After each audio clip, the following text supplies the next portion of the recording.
Assalamualaikum warahmatullahi wabarakatuh. Selamat pagi anak-anak, apa kabar kalian? Semoga semuanya dalam keadaan baik-baik saja.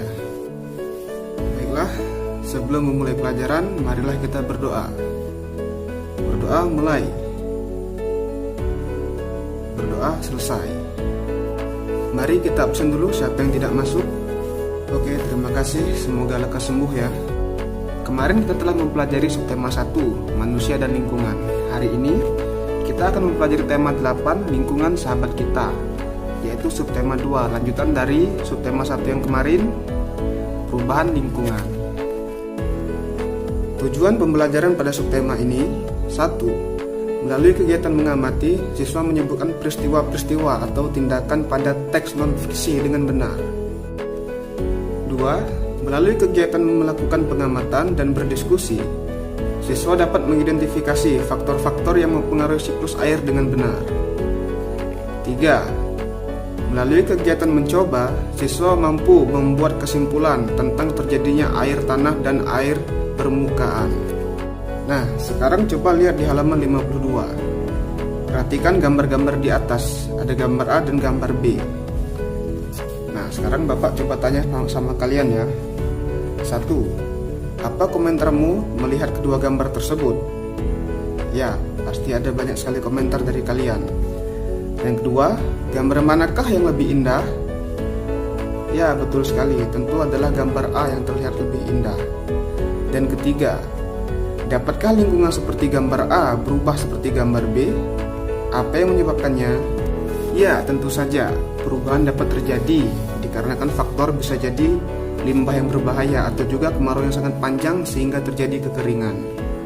4. Dapatkah lingkungan seperti gambar B berubah menjadi seperti gambar A? Bagaimana caranya? Ya, betul. Kita dapat merubahnya dengan cara mengolah lingkungan yang kering, kemudian memberi perairan dan menanam tanaman hijau atau pepohonan agar tanah menjadi hijau dan subur kembali. Sekarang buka halaman 53, di situ ada sebuah bacaan.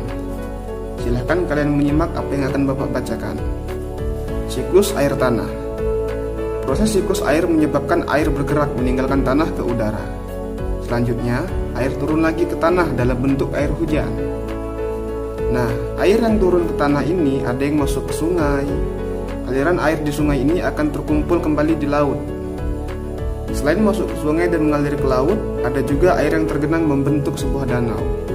Air yang turun ke tanah ada yang masuk dan bergerak dalam tanah melalui celah-celah dan pori-pori tanah serta bebatuan. Air yang masuk ke dalam tanah ini kemudian menjadi cadangan air atau sumber air.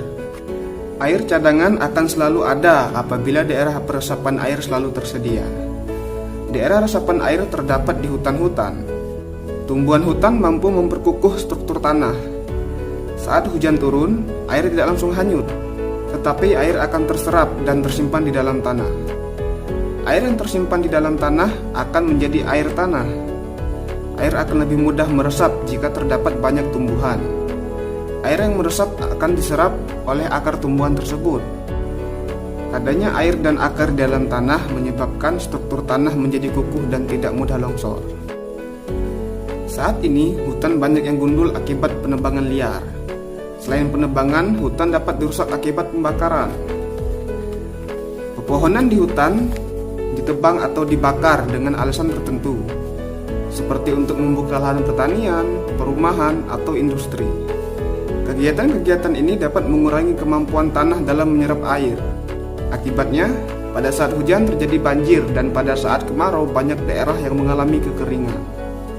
Pembangunan jalan yang menggunakan aspal atau beton dapat menghalangi meresapnya air hujan ke dalam tanah. Akibatnya, pada saat hujan air tidak dapat meresap ke dalam tanah. Hal ini menyebabkan terjadinya banjir dan air menggenangi jalan-jalan. Nah, kesimpulan pada pelajaran kali ini adalah kita harus menjaga lingkungan kita dengan cara membersihkan sampah, menanam tumbuh-tumbuhan atau merawat pepohonan, agar kita selalu memiliki cadangan air yang bersih dan cukup untuk kehidupan kita. Sebagai manusia, kita harus senantiasa menjaga kelestarian hutan agar daerah resapan air selalu tersedia. Hutan berperan dalam penyimpanan air. Terima kasih telah menyimak materi yang telah Bapak sampaikan. Bapak tahu kalian anak yang cerdas dan Bapak yakin kalian semua mengerti dan paham tentang pembelajaran yang Bapak berikan hari ini. Untuk tugas di rumah, silahkan buka halaman 55 di bagian bawah. Itu dilihat, kamu telah membaca teks siklus air tanah. Peristiwa apa yang terdapat pada teks? Bagaimana urutannya? Tuliskan dalam diagram alir berikut. Nah, di situ ada diagram, nanti ditulis peristiwa apa saja yang terdapat pada teks dan bagaimana urutannya. Baik, Bapak akhiri. Wassalamualaikum